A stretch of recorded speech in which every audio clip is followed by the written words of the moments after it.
ನಮಸ್ಕಾರ ಸ್ನೇಹಿತರೆ.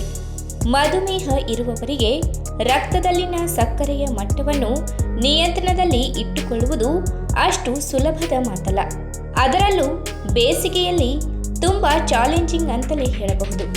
ಮುಖ್ಯವಾಗಿ ಈ ಸಮಯದಲ್ಲಿ ದೇಹದಲ್ಲಿ ತಂಪು ನೀಡುವ ನೈಸರ್ಗಿಕ ಆಹಾರ ಪಾನೀಯಗಳ ಕಡೆಗೆ ಹೆಚ್ಚಿನ ಒತ್ತು ನೀಡಬೇಕಾಗುತ್ತದೆ. ಹಾಗಾದರೆ ಉಷ್ಣತೆ ಕಡಿಮೆ ಮಾಡಿ ರಕ್ತದಲ್ಲಿನ ಸಕ್ಕರೆಯ ಮಟ್ಟ ಏರಿಕೆಯಾಗದಂತೆ ತಡೆಯುವ ಕೆಲವು ಪಾನೀಯಗಳ ಬಗ್ಗೆ ಇವತ್ತಿನ ವಿಡಿಯೋ ಮುಖಾಂತರ ತಿಳಿದುಕೊಳ್ಳೋಣ. ಅದಕ್ಕೂ ಮುನ್ನ ನೀವಿನ್ನೂ ನನ್ನ ಚಾನಲ್ಗೆ ಸಬ್ಸ್ಕ್ರೈಬ್ ಆಗಿಲ್ಲ ಅಂದರೆ ಪ್ಲೀಸ್ ಸಬ್ಸ್ಕ್ರೈಬ್ ಮಾಡ್ಕೊಳ್ಳಿ, ಹಾಗೆ ಪಕ್ಕದಲ್ಲೇ ಇರುವಂತಹ ಬೆಲ್ ಐಕನ್ನ ಕ್ಲಿಕ್ ಮಾಡಿ. ಬೇಸಿಗೆ ಬಂದೇ ಬಿಟ್ಟಿದೆ. ಈ ಸಮಯದಲ್ಲಿ ದೇಹವನ್ನು ತಂಪಾಗಿ ಇಡಲು ತುಂಬ ಶ್ರಮ ವಹಿಸಬೇಕು. ಅದೇ ರೀತಿಯಲ್ಲಿ ಮಧುಮೇಹಿಗಳಿಗೆ ಸಿಹಿಯಿಂದ ದೂರ ಇರಬೇಕಾಗಿರುವ ಕಾರಣದಿಂದ ಪಾನೀಯಗಳ ಆಯ್ಕೆಯಲ್ಲಿ ತುಂಬ ಎಚ್ಚರಿಕೆ ಇರಬೇಕು. ದೇಹಕ್ಕೆ ತಾಜಾತನ ನೀಡುವಂತಹ ಪಾನೀಯಗಳಿಂದ ದೂರವಿರುವುದು ಕೂಡ ಕಷ್ಟ.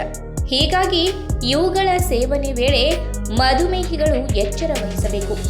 ಅದರಲ್ಲೂ ಪ್ಯಾಕ್ಡ್ ಪಾನೀಯಗಳಲ್ಲಿ ಹೆಚ್ಚಿನ ಸಕ್ಕರೆಯು ಇರುವುದು ಮತ್ತು ಇದು ಅನಾರೋಗ್ಯಕಾರಿ ಹಾಗೂ ರಕ್ತದಲ್ಲಿನ ಸಕ್ಕರೆಯ ಮಟ್ಟವನ್ನು ಏರಿಕೆ ಮಾಡುವುದು. ಹೀಗಾಗಿ ಉಷ್ಣತೆ ಕಡಿಮೆ ಮಾಡಿ ರಕ್ತದಲ್ಲಿನ ಸಕ್ಕರೆಯ ಮಟ್ಟ ಏರಿಕೆಯಾಗದಂತೆ ತಡೆಯಲು ಕೆಲವು ಪಾನೀಯಗಳ ಬಗ್ಗೆ ತಿಳಿದುಕೊಳ್ಳೋಣ. ನಮಗೆಲ್ಲ ಗೊತ್ತೇ ಇರುವ ಹಾಗೆ ಬೇಸಿಗೆಯ ಉರಿ ಬಿಸಿಲಿಗೆ ಮೈಯಿಂದ ಬೆವರು ಹೋಗುತ್ತಿದ್ದ ಹಾಗೆ ಬಾಯಾರಿಕೆಯು ಹೆಚ್ಚಾಗುತ್ತದೆ. ಹಾಗಾಗಿ ಆಗಾಗ ನೀರು ಕುಡಿಯಬೇಕೆನಿಸುತ್ತದೆ. ಕೆಲವರು ಹೆಚ್ಚು ನೀರು ಕುಡಿಯುತ್ತಿದ್ದರೆ ಇನ್ನು ಕೆಲವರು ಕಡಿಮೆ ನೀರು ಕುಡಿಯುತ್ತಾರೆ. ಆದರೆ ಈಗಾಗಲೇ ಮಧುಮೇಹ ಕಾಯಿಲೆಯಿಂದ ಬಳಲುತ್ತಿರುವವರು ಮಾತ್ರ ಸರಿಯಾಗಿ ನೀರು ಕುಡಿಯುತ್ತಿರಬೇಕು. ಯಾಕಂದರೆ ರಕ್ತದಲ್ಲಿನ ಸಕ್ಕರೆಯ ಮಟ್ಟವು ಏರಿಕೆಯಾದರೆ ಆಗ ಇದರಿಂದ ನಿರ್ಜಲೀಕರಣ ಕಾಣಿಸಿಕೊಳ್ಳುವುದು. ಸರಿಯಾದ ಪ್ರಮಾಣದಲ್ಲಿ ನೀರು ಸೇವನೆ ಮಾಡಿದರೆ ಆಗ ಅತಿಯಾದ ಗ್ಲೂಕೋಸ್ ಮಟ್ಟವು ಮೂತ್ರದ ಮೂಲಕ ಹೊರಗೆ ಹೋಗುವುದು ಮತ್ತು ರಕ್ತದಲ್ಲಿನ ಸಕ್ಕರೆಯ ಮಟ್ಟವು ನಿಯಂತ್ರಣದಲ್ಲಿ ಇರುವುದು. ಹೀಗಾಗಿ ಬೇಸಿಗೆಯಲ್ಲಿ ತಾಜಾತನ ನೀಡುವ ಸಾಕಷ್ಟು ಪ್ರಮಾಣದಲ್ಲಿ ನೀರು ಕುಡಿಯಿರಿ. ಇದರಿಂದ ರಕ್ತದಲ್ಲಿನ ಸಕ್ಕರೆಯ ಮಟ್ಟ ಏರಿಕೆಯಾಗಲ್ಲ. ಇನ್ನು ಬೇಸಿಗೆಯಲ್ಲಿ ನಿಂಬೆ ಪಾನೀಯವು ತುಂಬ ಹೆಚ್ಚಾಗಿ ಬಳಸಲಾಗುವುದು. ಮಧುಮೇಹಿಯಾಗಿದ್ದರೆ ಆಗ ಸಕ್ಕರೆ ಬಳಸದೆ ನಿಂಬೆ ಪಾನೀಯವನ್ನು ಬಳಸಿ. ಇದು ಮಧುಮೇಹಿ ಸ್ನೇಹಿಯಾಗಿದ್ದು ರಕ್ತದಲ್ಲಿನ ಸಕ್ಕರೆಯ ಮಟ್ಟದ ಮೇಲೆ ಯಾವುದೇ ರೀತಿಯ ಪರಿಣಾಮ ಬೀರಲ್ಲ. ಏಕೆಂದರೆ ನಿಂಬೆ ಹಣ್ಣಿನಲ್ಲಿ ವಿಟಮಿನ್ ಸಿ, ನಾರಿನ ಪ್ರಮಾಣ, ಆಂಟಿ ಇನ್ಫ್ಲಾಮೇಟರಿ ಮತ್ತು ಆಂಟಿ ಆಕ್ಸಿಡೆಂಟ್ ಗುಣಲಕ್ಷಣಗಳು ಅಧಿಕ ಪ್ರಮಾಣದಲ್ಲಿ ಕಂಡುಬರುವುದರಿಂದ ಈ ಪಾನೀಯ ನಮ್ಮ ಬ್ಲಡ್ ಶುಗರ್ ಲೆವೆಲ್ ಅನ್ನು ನಿಯಂತ್ರಣ ಮಾಡುವುದರ ಜೊತೆಗೆ ಮೆಟಬಾಲಿಸಂ ಪ್ರಕ್ರಿಯೆಯನ್ನು ಉತ್ತೇಜಿಸುತ್ತದೆ.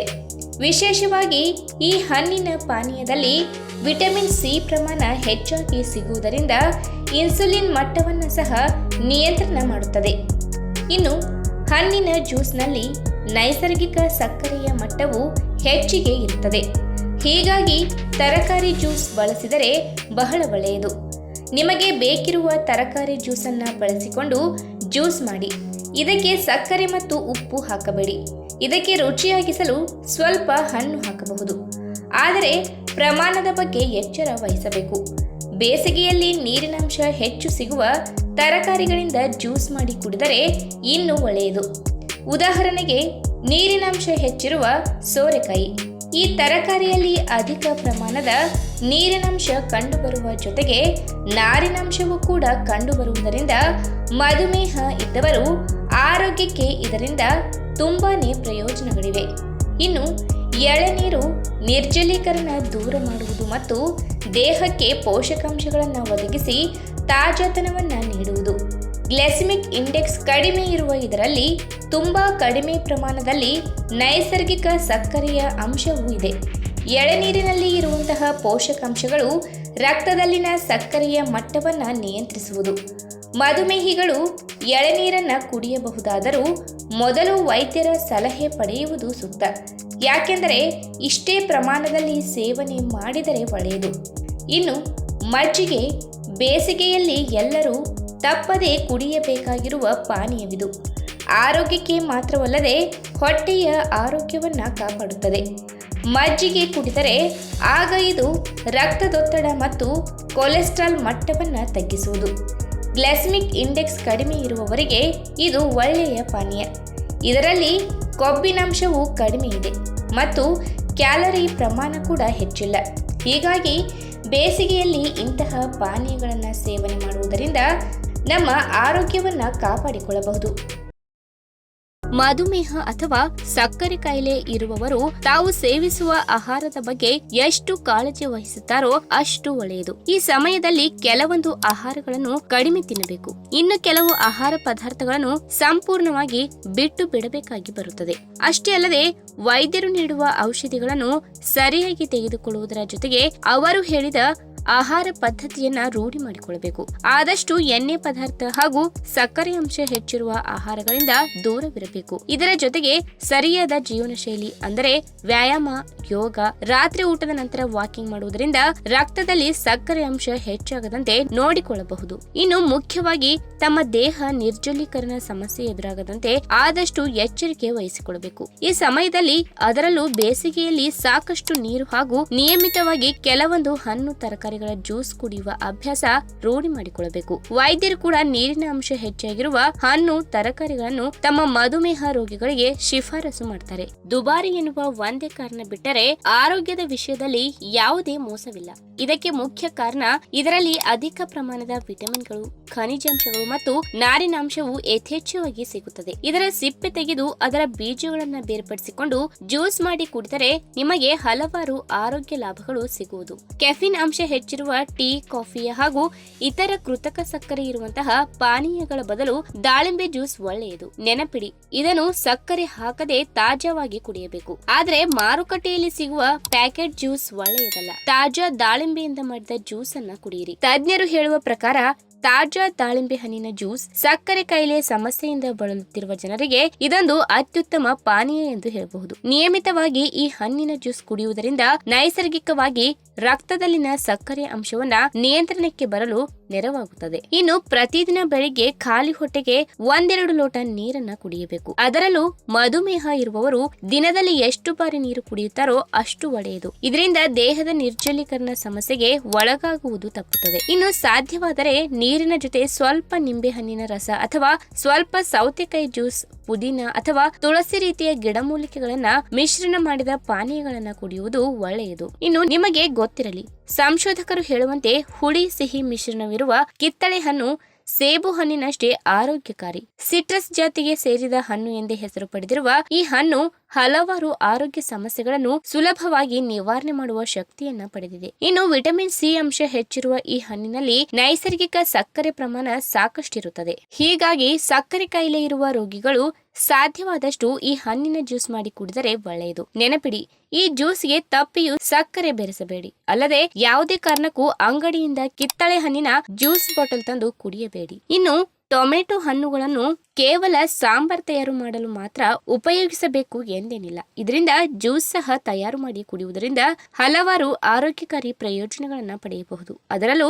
ಮುಖ್ಯವಾಗಿ ರಕ್ತದಲ್ಲಿ ಸಕ್ಕರೆ ಮಟ್ಟವನ್ನ ನಿಯಂತ್ರಿಸುವಲ್ಲಿ ಕೂಡ ಪ್ರಮುಖ ಪಾತ್ರ ವಹಿಸುತ್ತದೆ. ಇನ್ನು ಟೊಮೆಟೊ ಹಣ್ಣಿನಲ್ಲಿ ವಿಟಮಿನ್ ಎ, ಕ್ಯಾರೋಟಿನ್, ಕ್ಯಾಲ್ಸಿಯಂ ಹಾಗೂ ಲೈಕೋಪಿನ್ ಎಂಬ ಶಕ್ತಿಯುತವಾದ ಆಂಟಿ ಆಕ್ಸಿಡೆಂಟ್ ಅಂಶಗಳು ಹೇರಳವಾಗಿ ಇರುವುದರಿಂದ ಅತ್ಯದ್ಭುತವಾದ ಆರೋಗ್ಯದ ಪ್ರಯೋಜನಗಳನ್ನ ನಿರೀಕ್ಷಿಸಬಹುದು. ತಜ್ಞರು ಹೇಳುವ ಪ್ರಕಾರ ಮಧುಮೇಹ ಇರುವವರಿಗೆ ಆಗಾಗ ರಕ್ತನಾಳಗಳಲ್ಲಿ ರಕ್ತ ಹೆಪ್ಪುಗಟ್ಟುವ ಸಾಧ್ಯತೆ ಕಂಡುಬರುವ ಸಂಭವ ಇರುವುದರಿಂದ ಇದು ಹೃದಯದ ರಕ್ತನಾಳದ ಕಾಯಿಲೆಗಳಿಗೆ ದಾರಿ ಮಾಡಿಕೊಡುವ ಅಪಾಯ ಹೆಚ್ಚಿರುತ್ತದೆ. ಆದರೆ ಈ ಸಮಸ್ಯೆಗೆ ಟೊಮೆಟೊ ಹಣ್ಣಿನ ಜ್ಯೂಸ್ ಕುಡಿಯುವುದರಿಂದ ಸುಲಭವಾಗಿ ಪರಿಹಾರ ಕಾಣಬಹುದಾಗಿದೆ. ಅಲ್ಲದೆ ಮಧುಮೇಹ ಸಮಸ್ಯೆಯನ್ನು ಕೂಡ ನಿಯಂತ್ರಣಕ್ಕೆ ತರಬಹುದು. ಇನ್ನು ಹಾಗಲಕಾಯಿ ಸ್ವಲ್ಪ ಕಹಿ ಎನ್ನುವ ಕಾರಣಕ್ಕೆ ನಾವು ಅದರಿಂದ ಸಾಧಾರಣವಾಗಿ ದೂರ ಉಳಿಯುತ್ತೇವೆ. ಆದರೆ ಕಹಿ ಇರುವ ಯಾವುದೇ ಪದಾರ್ಥ ನಮ್ಮ ಆರೋಗ್ಯಕ್ಕೆ ಮಾತ್ರ ಸಿಹಿ ಫಲಿತಾಂಶವನ್ನ ನೀಡುತ್ತದೆ. ಪ್ರತಿದಿನ 2 ಬಾರಿ ಹಾಗಲಕಾಯಿ ಜ್ಯೂಸ್ ಸೇವನೆ ಮಾಡುವ ಅಭ್ಯಾಸ ಇಟ್ಟುಕೊಂಡರೆ ತುಂಬಾ ಒಳ್ಳೆಯದು. ಹಾಗಲಕಾಯಿ ಜ್ಯೂಸ್ ತುಂಬಾ ಕಹಿ ಇರುವ ಕಾರಣ ನೀವು ಬೇಕೆಂದ್ರೆ